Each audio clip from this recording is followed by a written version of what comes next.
I'm Seth Michael May. I'm Sean Behrens. I'm Abram Kaplan. And I'm Judy Mayer. And you're listening to Obscuria Filmcast. Greetings and welcome to Obscuria Filmcast. I'm Abram and we will be joined momentarily by Seth, Judy, and Sean. Today we will be discussing Sean's selection. Quick note, Sean was originally planning to do Second Sight, a ridiculous comedy flop from 1989, but quickly thought better of it and changed his mind, thank God. So instead we will be discussing the festive family horror movie Krampus 2015, directed by Michael Dougherty, starring Adam Scott and Toni Collette. A boy who is having a bad Christmas with his dysfunctional extended family accidentally summons a festive, wrathful demon based on the Germanic folk demon Krampus to his family home. Krampus is a classic, kitschy horror flick that is really well cast and good fun. More of a Christmas film than a Halloween film, this is a scary movie the whole family can enjoy. If you enjoy our podcast, please subscribe to us on YouTube, Apple Podcasts, and Spotify. Leave a like and comment on one of our YouTube streams and share a 5-star review on Apple Podcasts. We appreciate all of your support and welcome your engagement on our weekly YouTube live streams. If you'd like to suggest a film for future episodes and have the opportunity to participate in our live stream, please email us at obscuriafilmpodcast@gmail.com. We look forward to hearing from you. And now, here's our live discussion.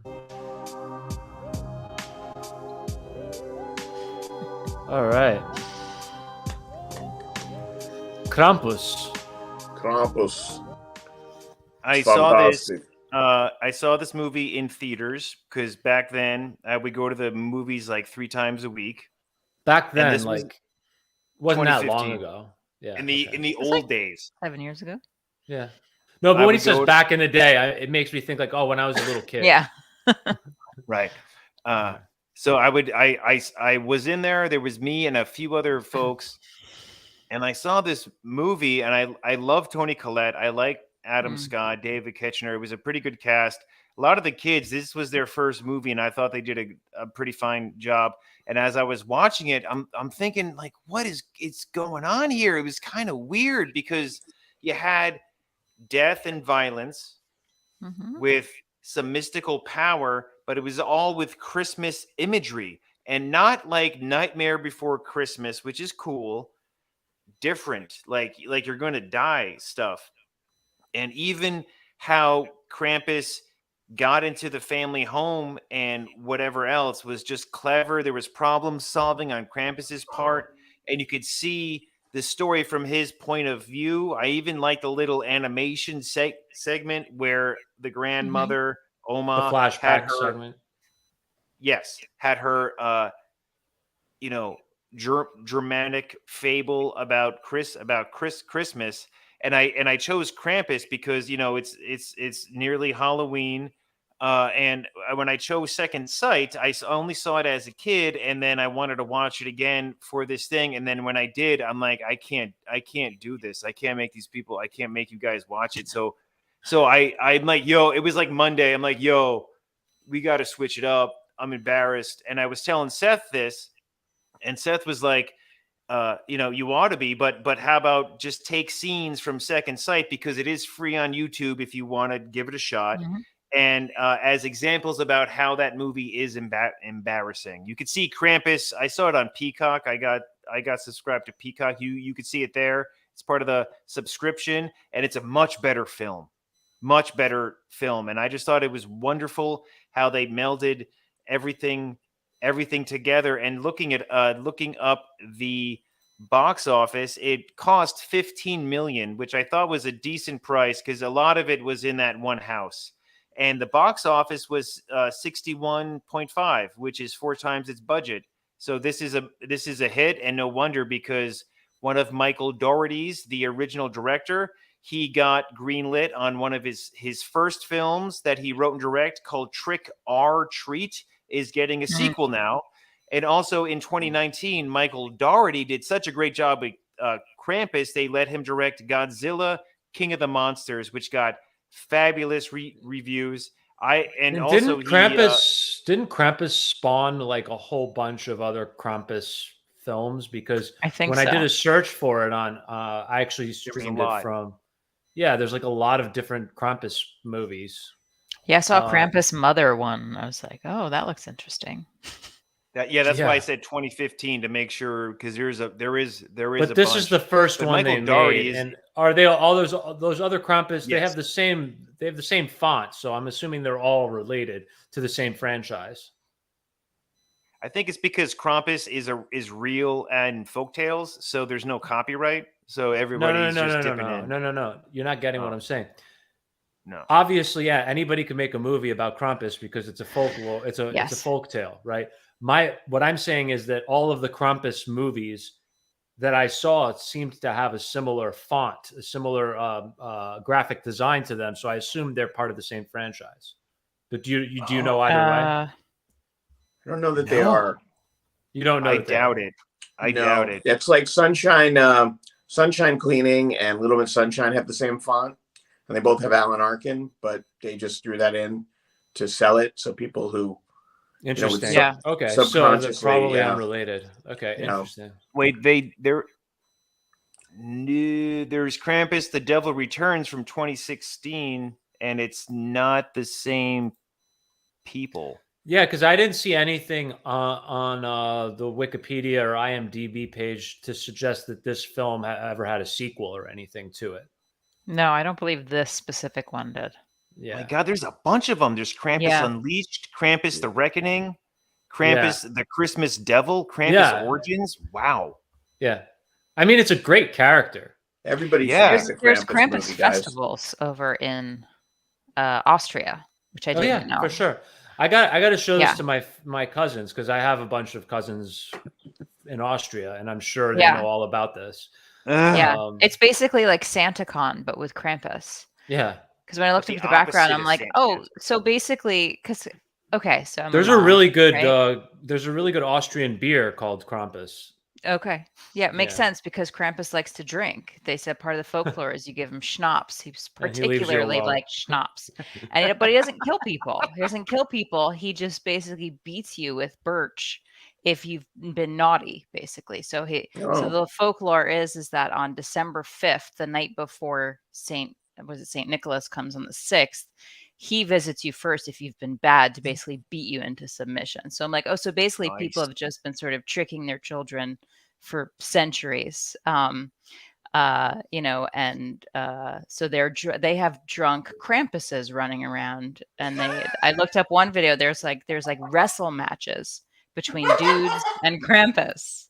So we should all take a trip. Someone needs to sponsor us so we can go to one of these festivals. Okay, that reminds me.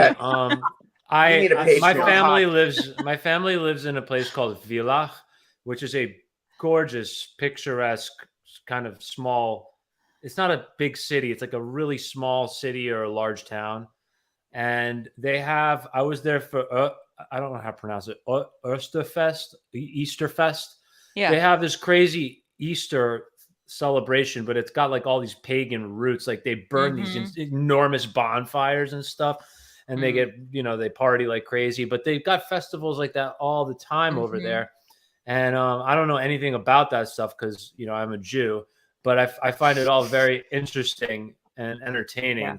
And I will sponsor a trip because I'm overdue for a visit over there. We will all go to Villach for one of these festivals, and we'll have a blast. We'll do an episode out there. Yeah, I'll drive. And apparently. I was just going to say, this is not the only, someone wrote like this really great article. I'd have to find it, but there's other folklore of like for the naughty children not to kill them, to just terrify them so that they're good. Don't they? They probably have that in every it's probably in every culture. Country. And then M. Night Shyamalan made it for The Village. It's just been reinterpreted. It's basically what it goes back to is that children can be terrible. I know, I'm a mother. They're cruel. And any way possible, you hit a point where you're like, what do I need to do to get these kids in line? The devil I wouldn't is coming recommend for you. killing them or Krampus or beating them with anything. But at it's least just, give them a different story culture, to- different times.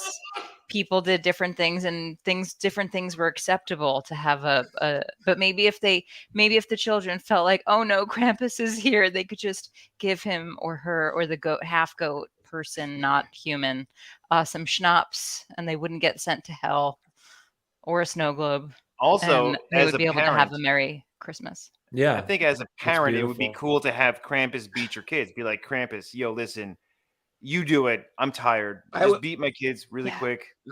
Yeah, At least I could blame you. It was you. It was Yeah. Krampus. It wasn't me. I tried to help them. You just gave them the schnapps, mommy. Can we get a Krampus costume and just go, or multiple Krampus? It would be a and hot go over costume. to Judy's kids the next time Judy is having a problem and just That'd jump be a through the hot windows. Well, listen, I was putting my son to bed and I was reading an article and he saw one with the masks and he went like, "What's that?" And then he went, "Oh, scary." And I was like, "No, don't look at it." And he's like, "Wait, let me see it again." And I was like, "No." So this is not a movie I'd have my kids watch, at least not until they're older. 11. I know. What do you It is think? pretty That's what I was limited. wondering. What would you say is the appropriate age For this movie? Because it's not an adult horror movie. It's would say about PG-13. I noticed that immediately. I would say it depends on your child. It depends on, because some kids would just laugh at, some kids could be 8 years old and laugh at this movie, and some kids could be 12 and be terrified.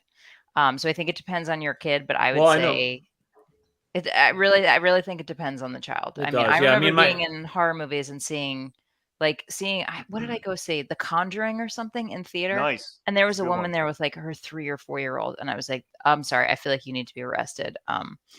But like, I don't know why people take their kids to horror movies at that age. But then I knew some people who loved horror and were like, "Oh yeah, I've been going with my parents since I was like 4." And so I was like, "Okay, maybe it's scared. Candyman scared the shit out of me, guys." When I was, Yeah. Me like, too. 11. Well, I mean, these are always good moments for me to remind the audience that my brother started watching horror movies, I believe, when he was like 6 or 7, and Yes, that's he right. watched them to help him sleep.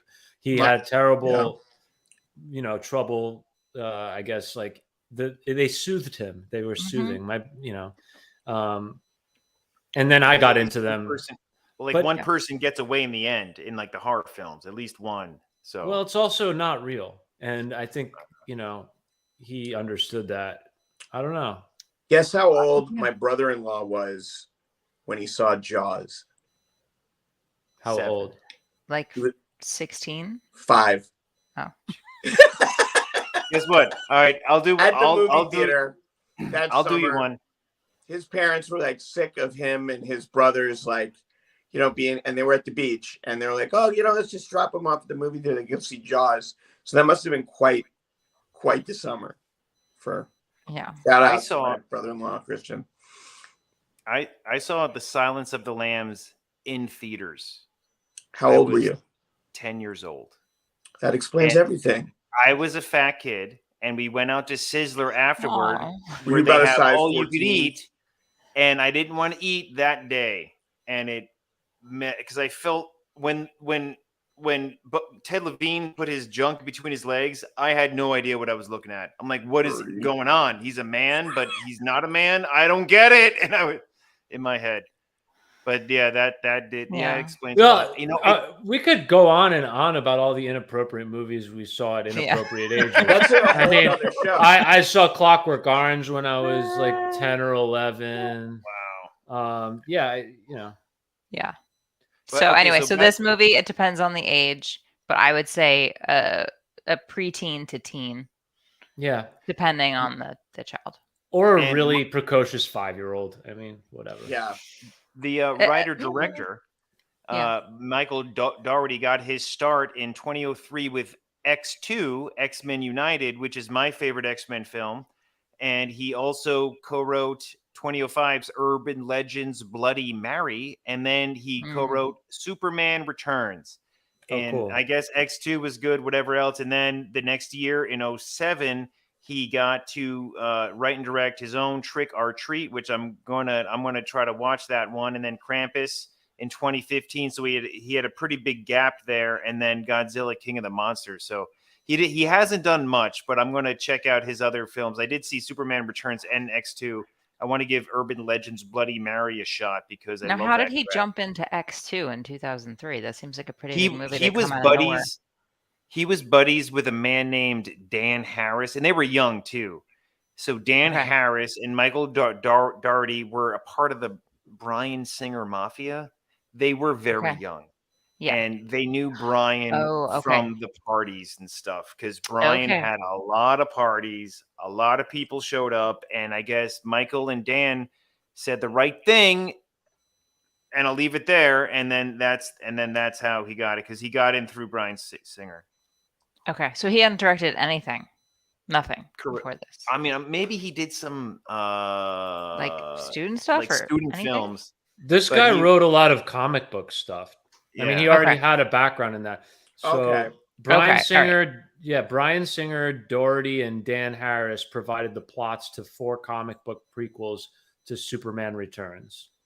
The 4 40-page comic book prequels were published by DC Comics throughout the month of June 2006 and bridged the gap between the second Superman film and Superman Returns. I mean, they're kind of like, I guess he's just kind of got into that whole he found his way into that whole clique. Yeah, I remember, I didn't know it was Dougherty, but Bryan Singer got his writers to read every X-Men comic up until the movie and take notes about what they liked on flashcards. And then the flashcards were piled up, and they went through them and piled up where there were multiple votes. And that's how they started the X-Men 2 script with that's stuff. Cool. That's a good one. That's a good one. That's a good Wait, I have to be reminded. So you're saying he was one of the main writers on X2?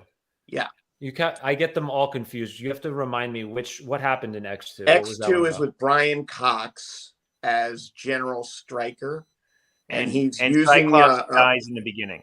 He's using a formula that goes on the back of their neck. Jason. And his son, Jason Wingard. Okay. Jason Stryker in this to mastermind to control the other mutants, because he wants to use them as weapons. Okay. He was like Wolverine's handler back in like the Vietnam days or something like that. Yeah. Okay. Got it. Yeah. Okay. So it didn't come out of nowhere. All right. No. Yeah. No. No. Okay. I guess not. But so Judy, being her due diligence, did see most of Second Sight. So I did. Really? I apologize for I saw none of it. My husband was like, "Why does your podcast pick the worst movies in the world?" And I said, "Where's your movie?" Podcast. No, most weeks he comes on. He's like, "You guys pick terrible films. I should be on this podcast." About Judy's husband when I if Sean keeps picking movies like that, we may have to get your husband. Oh, he doesn't like my picks either, really. No, well, I think he might have liked. I voted, so you see, okay. I didn't hate the movie. I thought it was, this is. Are we this talking was about my honest Second Sight? This was my honest feeling that I think if any aspiring screenwriters, directors, filmmakers, actors, if this film could get that much money to be made, you too should be putting your work out there. That's what I felt. I was like, I feel like I have hope. I feel like I was like, wow, this movie's so bad. And they got all these like name actors to be in it. And it's like so bad that I'm actually kind of enjoying it in its badness.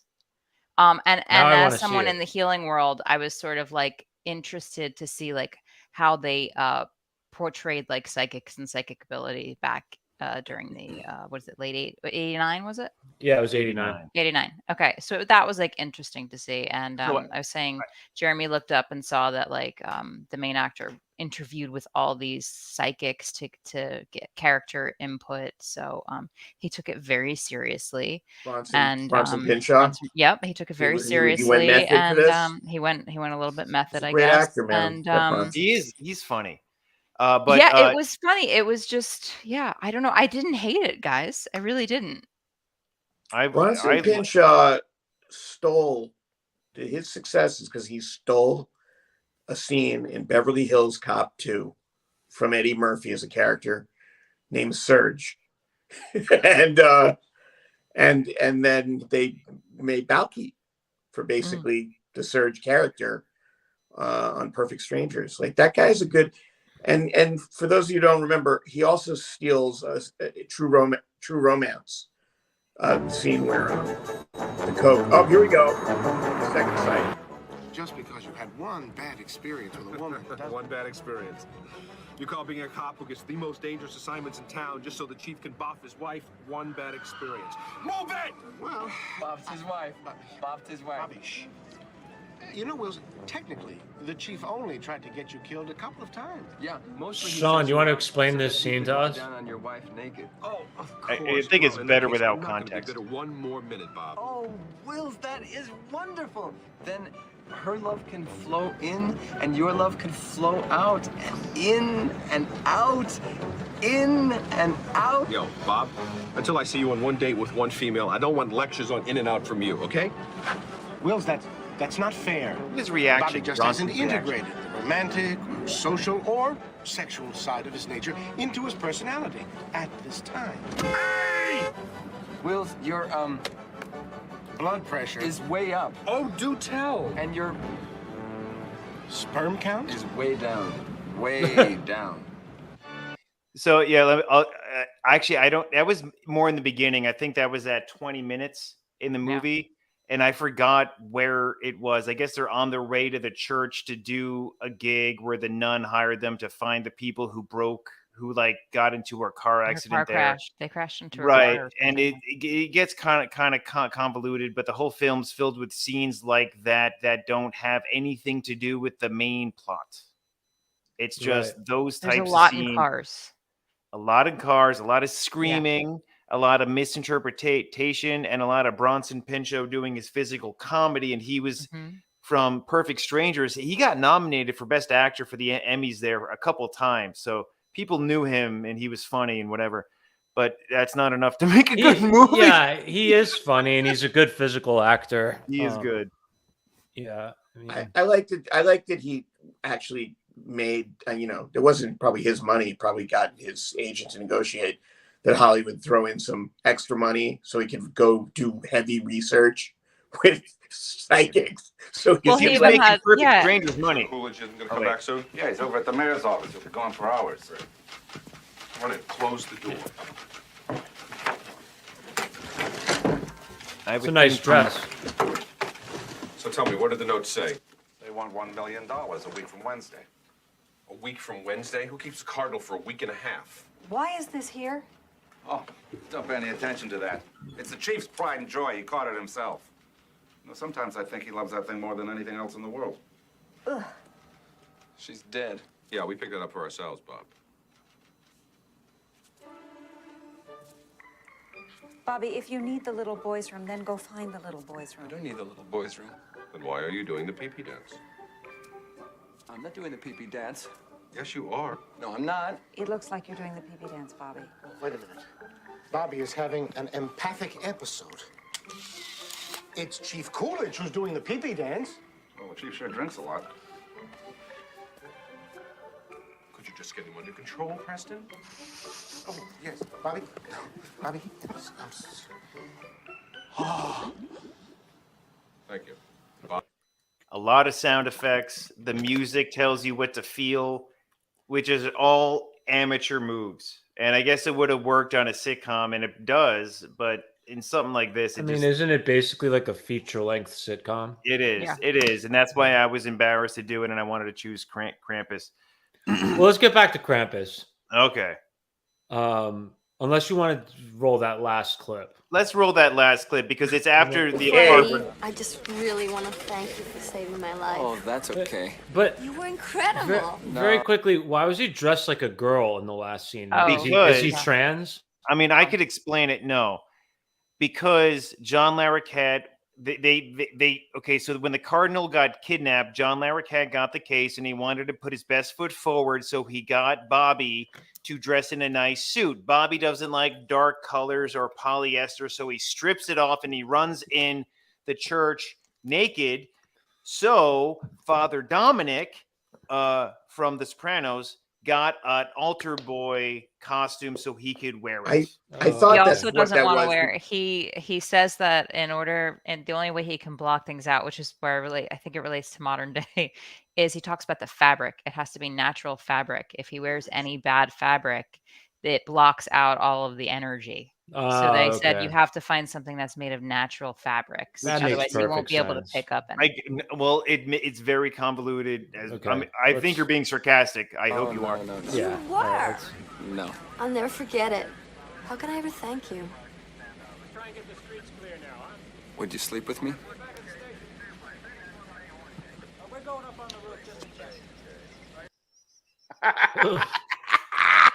I have a thing for nuns because of Bess Armstrong, the nun in that. I think that's why I have a thing for nuns. But It's not the little cute nun that is in Sister Act. Oh, She's no, so sweet. She didn't do. Okay, she didn't do it for me. she didn't do it for you.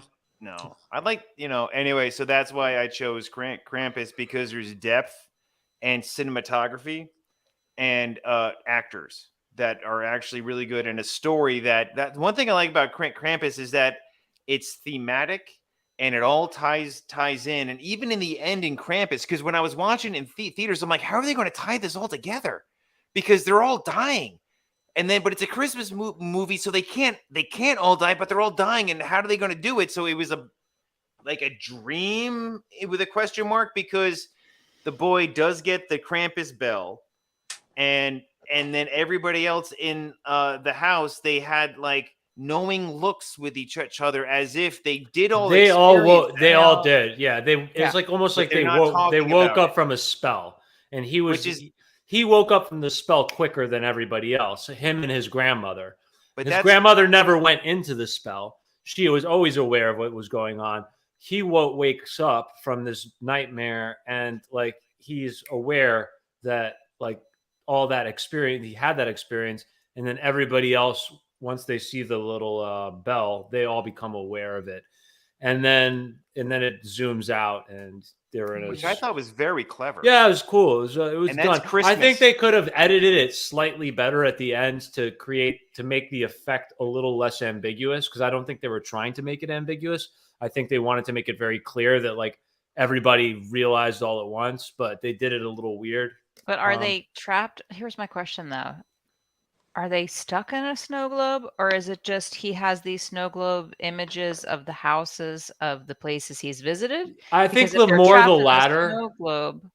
Yeah, I think okay. it's more the latter. I think it's more allegory and more symbolism that he's like, I'm going to keep an eye on these guys, but if they don't watch their step, I can come back and infiltrate their lives again.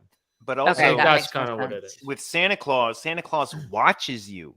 Yeah, that's exactly. the thing. He sees what you're doing. Yeah, Kinda Krampus, like is like the other side of the coin of Santa Claus. Yeah, which makes sense with the folklore more, because because in the Krampus folklore, he doesn't kill you, he just scares you. Oh, so it even fits so in. Which I don't think is clear in this, if that's the thing is that they didn't really die, they all woke up the next day and just had like a really bad trip. Yeah, that's what I think that's what it was. But I don't think that was clear until I looked up the history of it, because I was like, oh wait, he murdered everybody. Like his little gingerbread men, like dolls, ate them, and then he threw them to hell. But in the folklore, he just scares them and like whips them with the birch sticks. So it would make more sense if they all woke up and it was like they just were in like a bad, like, oh shit, I better be good and be grateful for my family. Yeah, I think.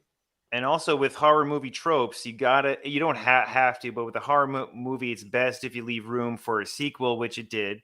Mm-hmm. And with other horror movie tropes, there's new location. So for the family, most of the family, it is a new location for them, not Adam Scott and Tony Collette, as well as the investigation, because then when Oma starts speaking in English, she explains the whole thing, and now we know what's going. Omi, thank you. Omi. With Omi, and she explains the whole thing, what's going on, and I just and then everybody they all shed their character defects from the beginning, and in the end they're all homey and stuff. But I do have a question for Abram and Seth here. So What do you guys dig Christmas movies? Because you're both Jewish, and I don't know. We invented Christmas. Oh yeah, I forgot. I love Christmas. Irving Berlin wrote Louis B. White Mayer, Christmas. Jack Warner, baby.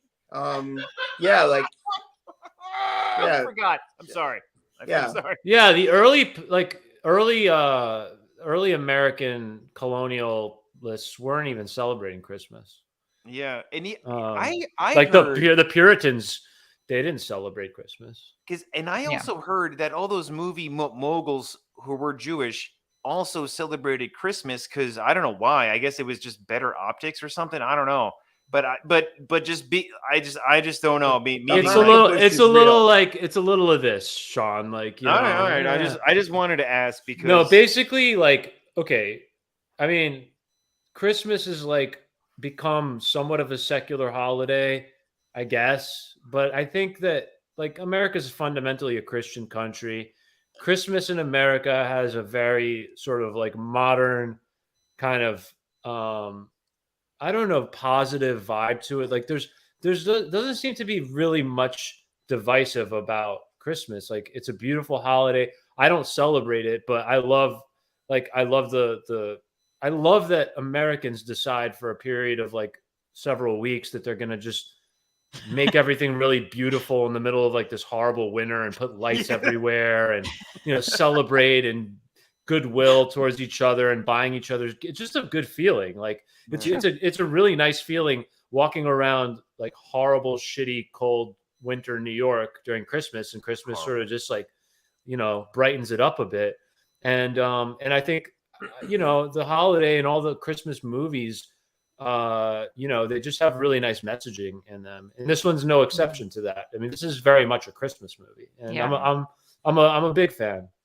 You know, even though I don't celebrate Christmas, I love the I don't even holiday. think a lot of people who celebrate Christmas are Christian. I mean, I remember having this whole debate with a friend in college because she celebrated Christmas, but she was like totally atheist and like anti-Christians. And I was like, then why do you celebrate Christmas? And she's like, it's a time of thanks. And I was like, no, that's Thanksgiving.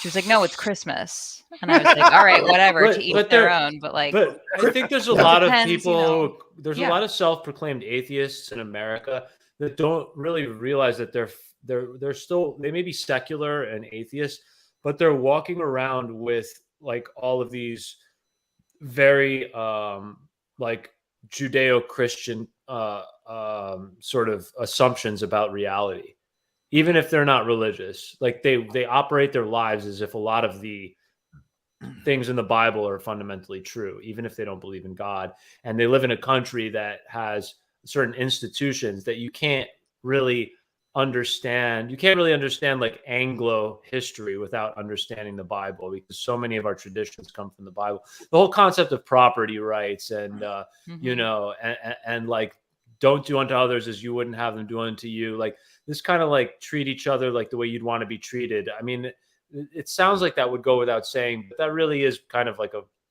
a biblical concept. And I think that those are sort of the values that, you know, you still have even with people that are not religious or don't claim to be religious. But the founding fathers would agree when they wrote the Constitution. It was for a moral society. And yeah, for sure. I mean, yeah, Seth. The tradition of the Christmas tree and all that stuff also is German. Prince Albert brought that over to Victorian England.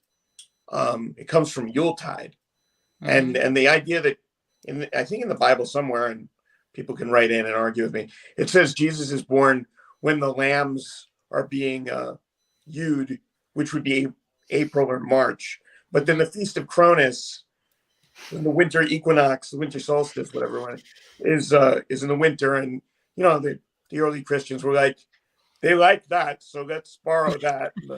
The pine trees, the Norse were using those to for worship and torture. But even the Russians, all my Russian Jewish friends that I grew up with from Brighton Beach, they have a tradition of getting trees, like pine trees, around New Year's. And so it's right around the same time. It's not a Jewish tradition. It's a Russian tradition that they have. They don't celebrate Christmas, but they get the trees. So a lot of different cultures have these kind of traditions. The tree is evergreen. and in the winter it'd be the only thing to remind you that life is going to happen spring. again. Yeah, exactly. Yeah, and the same thing with Hanukkah. Hanukkah is a festival of light, which takes place in the wintertime. It's not a biblical holiday; it's a rabbinic holiday, so it's more modern. But it is sort of like another one of those things to kind of. It's a little glimmer of hope in the middle of winter. Not that winter in Israel is like snowing or anything like that, because that's not happening. But as long as we're on this topic, you know what movie has to be made? What? Sort of inclusive. They have to make a Hanukkah Harry movie where like there are these Reformed Jews and Jews who intermarried. They're like, well, we have a Hanukkah bush, and Hanukkah Harry, you know, he comes around and he comes to all the Jewish houses that have Hanukkah bushes, and so Santa Claus, you know, doesn't have to go to those houses. Hanukkah Harry. Do you know how many? Do you know how many Jews would actually celebrate that? It's about as many African Americans that celebrate Kwanzaa. that's how many Jews that would resonate with. Is there any Jewish horror films? Like, yeah, there's gotta be. There is one. I saw it in theaters. What? I forget. What? It's like exorcism, but they got a rabbi instead of a priest. Oh yes, I remember that. Seth, the one that we saw was really good. The one that we saw. Yeah, but it wasn't a holiday. It wasn't like a Jewish holiday. It would just happen to be Jewish folklore or Jewish. Yeah, it's Jewish folklore. Yeah, I forget what the name of it was called. Our friend produced and stars in. Her friend Malky. We're gonna get her on here. Wait, what was the name of that film again? For some reason, I always forget. I saw it in theaters. They got a rabbi instead of a priest. Yes, it has to do with the box. She got the box. Yeah, the box. The spirit was in. There's also a version of the Dybbuk where the guy killed himself at the Israeli Film Festival when it premiered. He's a Polish guy. He made this movie. It traveled around the world. It came to Israel, and it's about a Dybbuk, and the guy hung himself in his hotel room during the Israeli Film Festival after the Dybbuk. And the Dybbuk is yeah. Was that the movie? No, but the whole possession thing is a Dybbuk story. Wait, what was Malky's film called again? It was called The Vigil. The Vigil, yeah. And it has something like a Dybbuk. I think it's called a Shedim. It's another Jewish demon. I think I saw The Vigil in theaters. It's a great film. Vigil's good. We should do that one. I think I saw that one. But I do want to research Judy's question and find out if there's any. There's got to be some good Jewish horror movies that take place around a holiday. There's nothing that takes place at Hanukkah or Yom Kippur or there's got to be. There's got to be. I'm going to talk to my Israeli film. I have friends in film in Israel. I'll talk to them and find out. I did like the Golem. I saw that one, but that's like what 1920s. 1920. Yeah. It's a good film. Frankenstein is like kind of. Who is the director of? Based off the Golem. Yeah, no, but the Frankenstein film that was during the what do you call it? That whole period where we did that film recently. What, the Hammer film? No, I can't think straight. I'm talking about the Golden Age, the pre-code era Frankenstein film. James Whale, the James Whale. Yes. James Frankenstein. That was like, and there's a movie that we should very do, I want to do called sacrilegious. Gods and Monsters with Brendan Fraser and Ian McKellen as James Whale. Because James Whale was blacklisted for being gay in Hollywood. He was out. Wait, so I feel like we need to like give some of these actors their due in this film, because like it's not often that I think like I watch a sort of kitschy, almost kind of like drama comedy. It is a kind of comedic, dramatic horror film where the acting is actually, I think, kind of like a slightly notch above what you'd expect for a film like this. And like that boy is a really good actor. Like impressive for a child, and he's 19 now, I guess, so he's not a child anymore, but he's still a teenager. And the girl, I was like, I recognize her. You know what I'm talking about? Tony Collette? Tony Collette? No, the older sister, right? The older sister, yeah. Oh, Beth, I think her name is. Yeah. The girl who she played looks Beth. familiar. Is she from? She was in Messiah, New the TV Zealand show. Oh, okay. She plays the girl in that. She's really a talented actress. Stefania Levy Owen. Yes, that's right.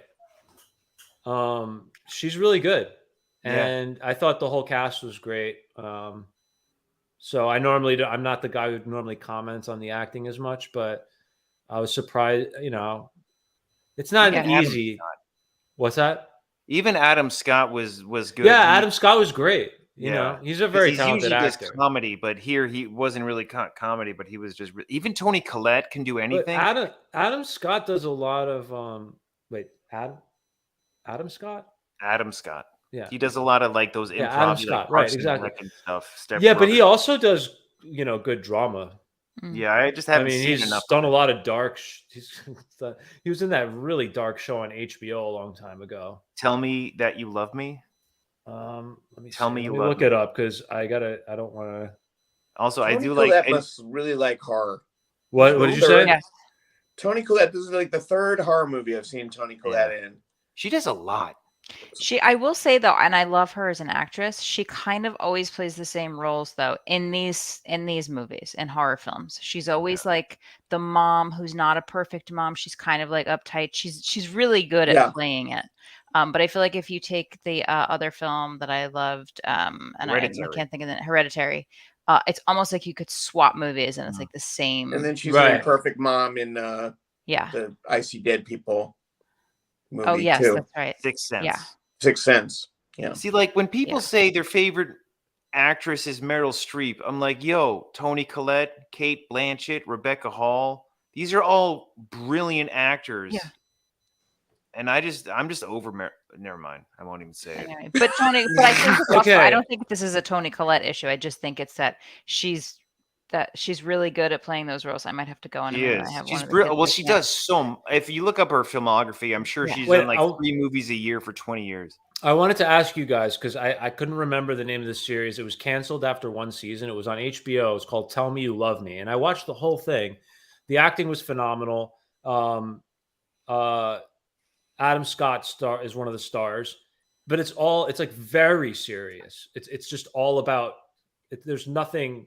It's like really bleak, and it's just these different couples with sexual dysfunction and like all these problems that they're having in their relationship.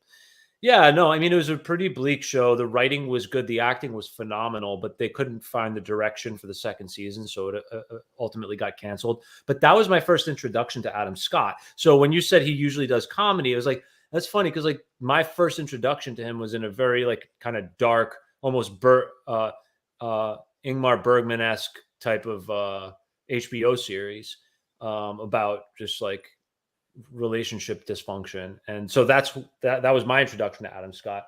But he's a very versatile actor. What do you think? My introduction to Adam Scott was there's a talk show, and he's complaining about he's recounting how when he was a kid, maybe he was like 5, 6, 7 years old, that he wrote a letter to Mark Hamill to please come to his birthday. Yeah, that was in the Wikipedia. Yeah. Yeah. And if you see the clip, it's great because he doesn't know that they got Mark Hamill to come out. He's backstage. Yeah. He's backstage for the lights. Yeah. And he comes out and he just, it's great. It's great. That's so awesome. Everyone I love I didn't actually, you actually saw that? Like that was on, I'll try to find that clip on YouTube because I never saw the clip. I've only read about it. It's great. And the girl who is, she was in she was the lead in Urinetown, originated Urinetown, and then she's the voice in Frozen. You know who I'm thinking of. She's really awesome. And I can't remember her name. That's how awesome she is because I'm old. But she's hosting the show that day. So we'll find it. But I found it. It was on Jimmy Kimmel. It was on Kimmel. And who was hosting that day? That's right. I mean, I got to click on it to see, so I don't know. All right. But I'll put that link in the description along with other stuff for the viewers. And thank you for sticking with us this long. I do highly recommend Krampus as a family film because everybody survives in the end, and then everybody gets their comeuppance. So even the mom and the son and the daughter and whomever who's being cranky and bored around Christmas, you could all join in on this. Even Conchata Ferrell, who made her bones on 2.5 Men as the drunken aunt, who's just there being annoying. Yeah, she's great. She's there too. So every annoying family member is represented, kind of like in the National Lampoon Vacation trilogy. I like the chubby burping cousin who's like, got that stupid look on his face the whole time. My mother said, "Is he that fat, or did they do something to him with like makeup or CGI or something?" And I go, "No, he's that fat. That's real." And by the way, I was that fat when I was that age. And she goes, "No, you weren't. No, you were not." Now, meanwhile, everyone, I was up for a Sizzling commercial as a child. That's how fat I was as a kid. You remember Sizzling? Sizzling was, hey, Mom, remember Sizzling? Sizzling? Forget it. Anyway, Sizzling was this dietetic bacon.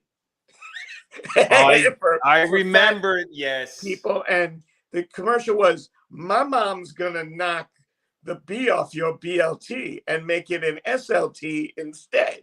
And then Mom would go like that, and the bacon would fly off, and the SLT, the Sizzling, would fly. And that was my first audition ever. But I'm gonna get that find audition, and then she's fat. I'm gonna put that in the description as well. What? I was a fat little kid, and I think we should put up a picture of how fat I was. Well, why don't you do it? Show us. Bring it. You just bring it into the presentation. I don't know how to. You'd have to go to my Facebook. And I found the commercial. I'm going to put it in the description. You found the Sizzling commercial? This kid beat me out. Bastard. That bastard kid. He made a ton of money. Sizzling. That kid beat you out? Yeah. Oh, wow. Yeah. Anyway. I had like undiagnosed Asperger's or something. Like I couldn't listen. The director told me to shut up and listen to him tell me. I was like, and then I go, and he's like, "Will you let me finish, please?" My first audition. Kind of like me. Wait, how old were you? What year is the Sizzling commercial? It doesn't say. I mean, I'm guessing. It looks like 1980. Did you add it? Add it to the stream, Sean. Like how? I could just. You go to present, and then instead of a video file, you share your screen, and then it's going to let you choose which window to share, and make sure you click on the window that has the video in it. Okay. An ad's coming up here. Okay. For anyone who wants to be an actor, commercial actor, but this is your life. It's not showing up, Sean. You have to share it. Share your screen. Okay. It's ready to go. I had to click through the ad. Yeah, share it. Here we go. Share screen. And make sure it's that window. You can select the window. You could put it in Judy's window because she's not here. Maybe you can't. Oh, I figured it out. No, I got it. Right. All right, there it is. For Western Sizzling, Here we go. It's a great place to eat a quick lunch. They have a scrumptious food bar, which includes the freshest salad bar in town and dessert. That's not it. Eat all you want. The hell are you playing us? What is that? That's a local TV commercial. Western Sizzling commercial. That's a Sizzling commercial. That wasn't the one I auditioned for.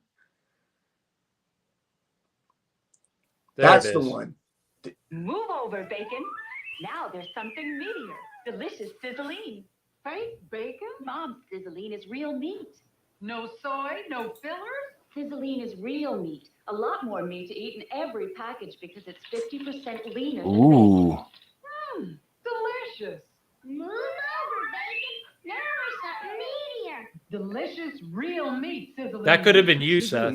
Yeah, well, actually, I was. That kid wasn't very fat, though. Better commercial than that one. Oh, I must have been up for the sequel because it was kids talking about the lunch that the mom was going to make and how cool the mom was because she was not going to give them fatty meat. All right. Well, all right. Okay. Let's wrap this up. We've got about a few minutes left here. Judy will come back eventually, I'm sure. Is it her choice next? No. It's my choice next. Okay. All right. So, what did you think, Seth? Did you like this movie? I like Krampus. I thought that the third act, the editing got a little fast and choppy, and kind of lost some of the magic that I was experiencing in the beginning. But I love the score.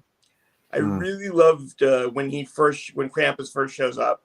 I really love the effect of the story by the grandmother looking like those stop motion Rankin and Bass specials from Christmas time. Yeah. I love that. And I also really liked the first movie that was PG-13 was Gremlins. And that's a comedic horror movie that's bizarre like this and violent too, set at Christmas time. And I remember seeing that. Oh, interesting. 12 or 13. Wait, that was the first PG-13 movie? Yeah, that and Spielberg created the category for that movie. Created the category for Gremlins and for Temple of Doom. And for Temple of Doom. Wow. So if you like, I would recommend doing a double feature of Krampus and Gremlins.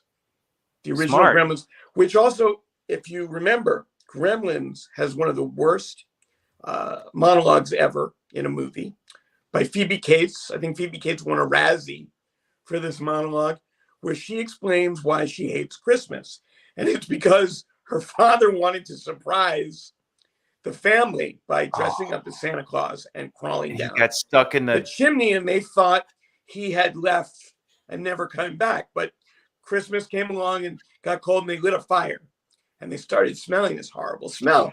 And then she says, and we thought a raccoon or a dead cat would be up there, and instead, out fell Dad. They broke his neck. He got his neck. Yeah. How is that a bad monologue? That's like the greatest monologue I've ever heard. Stops the whole movie.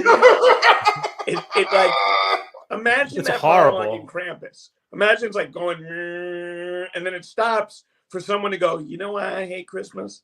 And they tell it, and it was so bad that in Gremlins 2, they had another monologue. Yeah. Phoebe Cates starts to do a monologue like that and go, oh, let me tell you another reason I hate Christmas. And then Zach Galligan goes, we don't really have time for this. And he looks like Abraham Lincoln, she says. Yeah. The guy in the park with the trench coat. Yeah. I remember that, Seth. Thank you for that. I know. I remember the monologue because one of my students, God bless her, went on ysanity.net. If you need a monologue, go there. Colin's movie monologue page. Shout out to Colin. And she, she's in Iran. She's half German, half Iranian. And she found that monologue, and that was the monologue that she did a couple weeks ago. And I was like, wow. Well, this is a very special monologue. That's awesome. It was great. Yeah.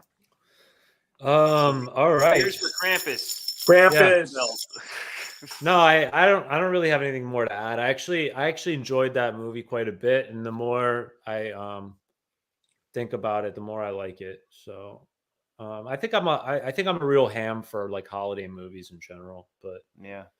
Anyway, the grandmother is great. The right wing aunt and uncle, especially the uncle. Yeah. The banter is amazing. The like back and forth, just like the all the comic relief is really good. What was going on in 2015 that there was already like dissing on the Democrats, like making the this is one of those instances of like we have a Democrat president in office, so it's like okay to have some good fun with the court jester conservatives. Right wing, okay. The right wing guys are not so bad as long as they're not in power. They're not so bad. So that's kind of what that was. I think that's what that was. That character comes off a little different now after. No. Now he's an evil person. Now but he's as long as the Democrats are in power, then he's just like a goofy guy. He doesn't know any better, but he's harmless. That's kind of like the vibe.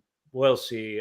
Every year things seem to get more and more. And I will say that I didn't totally love Krampus's gingerbread man. Really?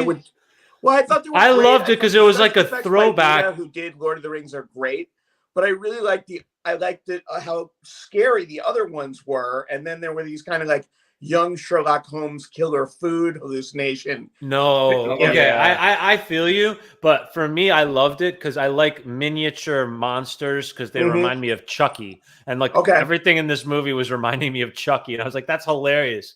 I don't know if they intentionally were trying to do a throwback to Child's Play, but like the idea of like a little, like something that's this big, that's like a kid's toy that's gonna chase after me and kill me. I find that just something very entertaining about that. You to watch. I got a movie for you to watch. Trilogy of Terror. Who, me? There's a little doll in it. Oh, you got it. Oh, it's so good. It's this killer doll. And but I loved all the other. And I loved the teddy bear with teeth. I wish there was more teddy bear with teeth. In every movie, should have a teddy bear with teeth. Yeah, 100%. Like Gremlins. All right, Judy. Any final thoughts, or because we're gonna have Seth introduce the next film? Yeah. No, I don't have any final thoughts. Sorry, we had a little, I think, night terror going on. That's all right. I used to have those all the time. It could have been the picture of Krampus. Sorry about that. Okay. It's okay. This is Leo. Hi, Leo. I don't know if he likes horror. Leo, Your sister is afraid of killer whales because of me, and now you're afraid of Krampus. Krampus. Because of Sean. We'll see how Christmas goes. You could be afraid of Second Sight, but instead you're afraid of Krampus. He might have liked that one. It's better. I think you would have. Yeah, this movie reminded me a lot of Gremlins. I was like, I feel like it's like a Gremlins for like the 2010s, you know? I didn't love it nor hate it. It was just a fun. It's just a fun. It was a fun movie, yeah. It won a mess of awards. Yeah. Like 16 awards and nominations.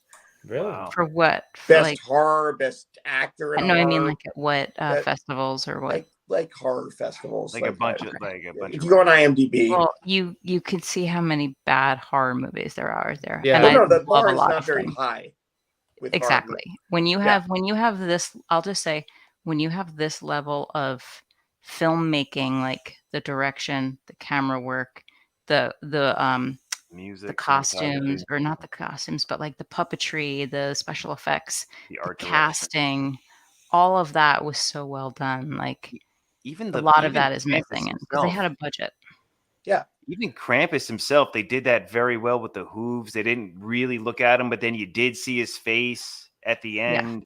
They handled it very well. I thought. Yeah, they didn't do too much CGI, or if they did, it was well done that it wasn't cartoonish. Yeah. All right, Seth, tell us about next week. So, continuing with the horror theme, we're going to go to a sequel that ignores the sequel before it, just like the Star Trek films ignore Star Trek V, which we did a couple weeks ago. This is Exorcist 3. Now, Exorcist 3 is directed by its writer, William Peter Blatty, who wrote The Exorcist. And William Peter Blatty chooses to ignore the travesty of Exorcist 2 with Richard Burton, one of the worst horror movies ever made, and make a very good movie out of his novel Legion. However, at the last minute, they panicked and they really wanted to make it an Exorcist sequel officially. So they got back the actor who played Father Karras, who died in the last one. And it looks shoved in. But other than that, it's considered one of the scariest horror movies, if not scariest sequel to a horror movie ever. And the one reason we're also doing it is because my teacher and my mentor, George DiCenzo, and my mentor, and the person who took me internationally to act for some, Vivica Linfers, are both in this movie. So we'll have some George DiCenzo stories and Vivica Linfers stories. And I'm going to play the trailer. Oh yeah, if I can. I have this on and DVD. Also that's great. It's also available. It looks like it's available for free on YouTube. So cool. I'm not sure why. I'm sure there's. Wait, when you load it up. Fun fact: this is Jeffrey Dahmer's favorite film. Oh, okay. What? He would entice men at Milwaukee bars to come back to his place for a midnight viewing of Exorcist 3. Wow. So he would terrify them with a movie, and then the movie wouldn't seem so bad because he cut them up in pieces and eat them. It's his favorite film. Are you serious? That's crazy. serial killers who watch. So this we're gonna take watch note. Jeffrey Dahmer's favorite movie, Yeah. right? Yeah, next cool. week. Okay. All right. Let me see if I can figure Samuel out how to pull Jackson this is in in it there. too. Oh, is he? He's in. Yeah. I'll tell you. What? And it's George Samuel L. C. Scott Jackson? What year taking was over this? the role 1990. of the detective from the All first right. movie. Let's see. I love George C. Scott. I love him. Yeah, we have a George George C. C. Scott Scott is in this? imitation. Yeah, he's the main guy. He's Detective he's- Kinterman. brilliant. Tell me if you guys can hear it. Yeah. 17 years ago, an extraordinary motion picture touched our most profound, nameless fears. Do you dare walk these steps again? Death be not proud, nor canst thou kill me. Satan grows stronger. You believe in possession, Father? He has found a haven. Come to take a little blood from you, Father. He has taken possession. The boy had been crucified. His web widens. I've just never seen anything like this in 20 years. Oh, wow. Inside this cell, the killer drove an ingot into each of his eyes and cut off his head. Inside a man. I am the one. A man we thought had died 17 years ago. He is inside with us. He will never get away. I love the music.